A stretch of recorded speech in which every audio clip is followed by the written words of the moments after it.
प्रधानमंत्री नरेंद्र मोदी देंगे युवाओं को सौगात। बड़ी खबर आ रही है, करीब 51,000 युवाओं को देंगे जॉब लेटर। तो देखिए, सीधे रुख करते हैं प्रधानमंत्री के संबोधन का। इंसेंटिव स्कीम, इस योजना के तहत सरकार प्राइवेट सेक्टर में पहली बार रोजगार पाने वाले युवा को 15,000 रुपये देगी। यानी पहली नौकरी की पहली सैलरी में सरकार अपना योगदान देगी। इसके लिए सरकार ने करीब 1,00,000 करोड़ रुपए का बजट बनाया है। इस स्कीम से लगभग 3.5 करोड़ नए रोजगार के निर्माण में मदद मिलेगी। साथियों, आज भारत की एक बहुत बड़ी ताकत हमारा मैन्युफैक्चरिंग सेक्टर है। मैन्युफैक्चरिंग में बहुत बड़ी संख्या में नई नई जॉब्स बन रही है। मैन्युफैक्चरिंग सेक्टर को गति देने के लिए इस वर्ष के बजट में मिशन मैन्युफैक्चरिंग की घोषणा की गई है। बीते सालों में हमने मेक इन इंडिया अभियान को मजबूती दी है। सिर्फ पीएलआई स्कीम से उससे ही 11 लाख से अधिक रोजगार देश में बने हैं। बीते सालों में मोबाइल फोन और इलेक्ट्रॉनिक सेक्टर का अभूतपूर्व विस्तार हुआ है। आज करीब 11 लाख करोड़ रुपए की इलेक्ट्रॉनिक्स मैन्युफैक्चरिंग हो रही है। 11 लाख करोड़। इसमें भी बीते 11 साल में 5 गुना से भी अधिक वृद्धि हुई है। पहले देश में मोबाइल फोन मैन्युफैक्चरिंग की 2 या 4 यूनिट थी, सिर्फ 2 या 4। अब मोबाइल फोन मैन्युफैक्चरिंग से जुड़ी इससे बहुत बड़ी संख्या में नए रोजगार भी बने हैं। जैसे एक छोटा उदाहरण मैं देता हूं, पीएम आवास योजना। अब ये पीएम आवास योजना के तहत 4 करोड़ नए पक्के घर बन चुके हैं और 3 करोड़ नए घर अभी बनाने की प्रक्रिया चल रही है। इतने घर बन रहे हैं तो इसमें मिस्त्री, लेबर, रॉ मटेरियल से लेकर ट्रांसपोर्ट सेक्टर में छोटी छोटी दुकानदारों के काम, माल ढोने वाले ट्रक के ऑपरेटर्स, आप कल्पना कर सकते हैं कितने सारे जॉब्स क्रिएट हुए हैं। इसमें भी सबसे खुशी की बात है कि ज्यादातर रोजगार हमारे गांव में मिले हैं। उसे गांव छोड़ करके जाना नहीं पड़ रहा है। इसी तरह 12 करोड़ नए टॉयलेट देश में बने हैं। इससे निर्माण के साथ साथ प्लम्बर्स हो, लकड़ी का काम करने वाले लोग हो, जो हमारे विश्वकर्मा समाज के लोग हैं, उनके लिए कितने सारे काम निकले हैं। यही हैं जो रोजगार का विस्तार भी करते हैं, प्रभाव भी पैदा करते हैं। ऐसे ही आज 10 करोड़ से अधिक नए, मैं जो बात बता रहा हूं नए लोगों के बताता हूं, नए एलपीजी कनेक्शन देश में उज्ज्वला स्कीम के तहत दिए गए हैं। अब इसके लिए बहुत बड़ी संख्या में बॉटलिंग प्लांट्स बने हैं। गैस सिलेंडर बनाने वालों को काम मिला है, उसमें भी रोजगार पैदा हुए हैं। गैस सिलेंडर की एजेंसी वालों को काम मिला है। गैस सिलेंडर घर घर पहुंचाने के लिए जो लोग चाहिए उनको नए नए रोजगार मिले हैं। आप एक एक काम लीजिए, कितने प्रकार के रोजगार के अवसर पैदा होते हैं। इन सारी जगहों पर लाखों लाखों लोगों को नए रोजगार मिले हैं। साथियों, मैं एक और योजना की भी चर्चा करना चाहता हूं। अब आपको पता है ये योजना तो यानी कहते हैं ना पांचों उंगली घी में, या तो कहते हैं कि दोनों हाथ में लड्डू, ऐसी है। पीएम सूर्यघर मुफ्त बिजली योजना। सरकार आपके घर की छत पर यानी रूफटॉप सोलर प्लांट लगाने के लिए एक परिवार को एवरेज करीब करीब 75,000 रुपये से भी ज्यादा दे रही है। इससे वो अपने घर के छत के ऊपर सोलर प्लांट लगाता है। एक प्रकार से उसका घर की छत बिजली का कारखाना बन जाती है, बिजली पैदा करता है और वो बिजली खुद भी उपयोग करता है। ज्यादा बिजली है तो बेचता है। इससे बिजली का बिल तो जीरो हो रहा है, उसके पैसे तो बच ही रहे हैं। इन प्लांट्स को लगाने के लिए इंजीनियर्स की जरूरत पड़ती है, टेक्नीशियन की जरूरत पड़ती है, सोलर पैनल बनाने के कारखाने लगते हैं, रॉ मटेरियल के लिए कारखाने लगते हैं, उसको ट्रांसपोर्टेशन के लिए लगते हैं, उसको रिपेयर करने के लिए भी पूरी एक नई इंडस्ट्री तैयार हो रही है।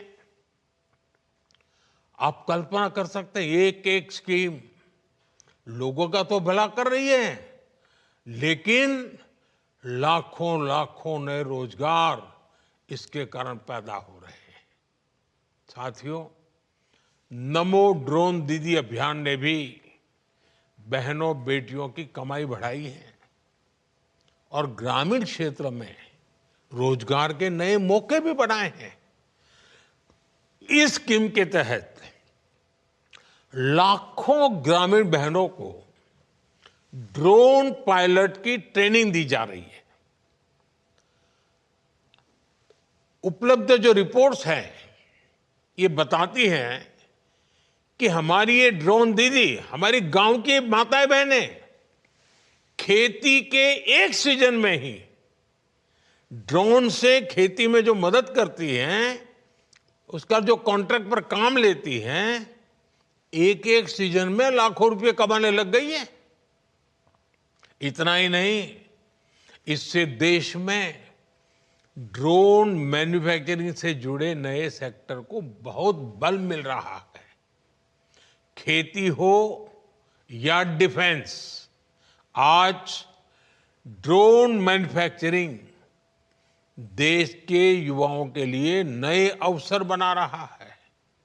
साथियों, देश में 3 करोड़ लखपति दीदी बनाने का अभियान जारी है। इनमें से 1.5 करोड़ लखपति दीदी बन भी चुकी हैं।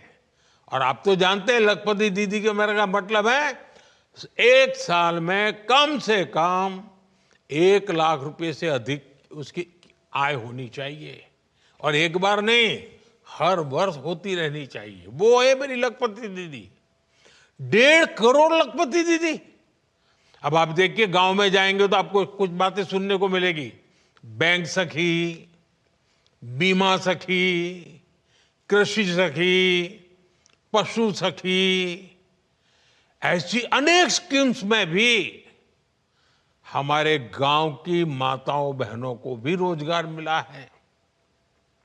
ऐसे ही पीएम स्वनिधि योजना के तहत पहली बार रेहड़ी ठेले फुटपाथ पर काम करने वाले साथियों को मदद दी गई। इसके तहत लाखों साथियों को काम मिला है। और डिजिटल पेमेंट के कारण आजकल तो हमारे हर रेहड़ी पटरी वाला कैश नहीं लेता है, यूपीआई करता है। क्यों? क्योंकि बैंक से उसको तुरंत उसके आगे की रकम मिलती है, बैंक का विश्वास बढ़ जाता है, कोई कागज की उसको जरूरत नहीं पड़ती। यानी एक रेहड़ी पटरी वाला आज विश्वास के साथ, गर्व के साथ आगे बढ़ रहा है। पीएम विश्वकर्मा स्कीम देख लीजिए। इसके तहत हमारे यहाँ जो पुश्तैनी काम है, परंपरागत काम है, पारिवारिक काम है, उसको आधुनिक बनाना, उसमें नयापन लाना, नई टेक्नोलॉजी लाया, नए नए उसमें साधन लाना, उसमें काम करने वाले कारीगरों, शिल्पियों और सेवादाताओं को ट्रेनिंग दी जा रही है, लोन दी जा रहे हैं, आधुनिक टूल दिए जा रहे हैं। मैं अनगिनत स्कीमें बता सकता हूं। ऐसी कई स्कीम हैं जिनसे गरीबों को लाभ भी हुआ है और नौजवानों को रोजगार भी मिला है। ऐसी अनेक योजनाओं का ही प्रभाव है कि सिर्फ 10 वर्षों में ही 25 करोड़ लोग गरीबी से बाहर निकले हैं। अगर रोजगार न मिलता, अगर परिवार में आय का साधन न होता, तो मेरा गरीब भाई बहन जो 3-3, 4-4 पीढ़ी से गरीबी में जिंदगी गुजार रहा था, जीवन के लिए एक एक दिन काटने के लिए उसको मौत दिखाई देती, इतना डर लगता था। लेकिन आज वो इतना ताकतवर बना है कि मेरे 25 करोड़ गरीब भाई बहनों ने गरीबी को परास्त करके दिखाया, विजयी होकर के निकले हैं। और ये सारे मेरे 25 करोड़ भाई बहन जिन्होंने गरीबी को पीछे छोड़ा है ना, उनकी हिम्मत को मैं दाद देता हूं। उन्होंने सरकार की योजनाओं का लाभ उठा करके हिम्मत के साथ आगे बढ़े, रोते नहीं बैठे। गरीबी को उन्होंने उखाड़ के फेंक दिया, पराजित कर दिया। अब आप कल्पना कीजिए, अब इन 25 करोड़ का कितना नया आत्मविश्वास होगा। एक बार संकट से व्यक्ति निकल जाए ना, फिर नई ताकत पैदा हो जाती है। मेरे देश में एक नई ताकत ये भी आई है जो देश को आगे ले जाने में बहुत काम आने वाली है। और आप देखिए, ये सिर्फ सरकार कह रही है ऐसा नहीं है। आज वर्ल्ड बैंक जैसी बड़ी वैश्विक संस्थाएं खुल करके इस काम के लिए भारत की प्रशंसा कर रही है, दुनिया को, भारत को मॉडल के रूप में प्रस्तुत करती है। भारत को दुनिया के सबसे अधिक इक्वलिटी वाले शीर्ष के देशों में रखा जा रहा है। यानी असमानता तेजी से कम हो रही है, हम समानता की ओर आगे बढ़ रहे हैं। ये भी विश्व अब नोटिस कर रहा है। साथियों, विकास का जो ये महायज्ञ चल रहा है, गरीब कल्याण और रोजगार निर्माण का जो मिशन चल रहा है, आज से इसको आगे बढ़ाने का दायित्व आपका भी है। सरकार रुकावट नहीं बननी चाहिए, सरकार विकास की प्रोत्साहक बननी चाहिए। हर व्यक्ति को आगे बढ़ने का अवसर है, हाथ पकड़ने का काम हमारा है। और आप तो नौजवान हैं दोस्तों, आप पर मेरा बहुत भरोसा है। आपसे मेरी अपेक्षा है कि आप जहां भी दायित्व मिले, आप इस देश के नागरिक मेरे लिए सबसे पहले उसकी मदद, उसकी मुसीबतों से मुक्ति देखते ही देखते देश आगे बढ़ेगा। आपको भारत के अमृत काल का सहभागी बनना है। आने वाले 20-25 साल आपकी कैरियर के तो महत्वपूर्ण है, लेकिन आप ऐसे कालखंड में हैं जब देश के लिए भी 25 वर्ष बहुत महत्वपूर्ण है। ये विकसित भारत के निर्माण के लिए अहम 25 वर्ष है। इसलिए आपको अपने काम, अपने दायित्व, अपने लक्ष्यों को विकसित भारत के संकल्प के साथ आत्मसात करना है। नागरिक देवो भव, ये मंत्र तो हमारी रगों में दौड़ना चाहिए, दिल दिमाग में रहना चाहिए, हमारे व्यवहार में नजर आना चाहिए। और मुझे पक्का विश्वास है दोस्तों, ये युवा शक्ति है, पिछले 10 साल में देश को आगे बढ़ाने में मेरे साथ खड़ी है। मेरे एक एक शब्द को देश की भलाई के लिए उन्होंने जो भी कर सकते हैं किया है, जहां है वहां से किया है। आपको मौका मिला है, आपसे अपेक्षाएं ज्यादा है, आपकी जिम्मेवारी ज्यादा है, आप करके दिखाएंगे, ये मेरा विश्वास है। मैं एक बार फिर आपको बहुत बहुत बधाई देता हूं। आपके परिवारजनों को भी मैं बहुत बहुत शुभकामनाएं देता हूं। और आपका परिवार भी उज्जवल भविष्य का अधिकारी है। आप भी जीवन में बहुत प्रगति करें। आई गॉट प्लेटफॉर्म पर जाकर के लगातार अपने आप को अपग्रेड करते ही रहे। एक बार जगह मिल गई, चुप पर बैठिए मत, बहुत बड़े सपने देखिए, बहुत आगे जाने के लिए सोचिए, काम कर करके, नया नया सीख करके, नया नया परिणाम ला करके प्रगति भी कीजिए। आपकी प्रगति में देश का गौरव है, आपकी प्रगति में मेरा संतोष है। और इसलिए मैं आज, जब आप एक नए जीवन की शुरुआत कर रहे हैं, आपसे बात करने के लिए आया हूं, शुभकामनाएं देने के लिए आया हूं, और बहुत सारे सपनों को पूरा करने के लिए अब आप मेरे एक साथी बन रहे हैं। मेरे एक निकट साथी के रूप में मैं आपका स्वागत करता हूं। आप सबको बहुत बहुत धन्यवाद, बहुत बहुत शुभकामनाएं।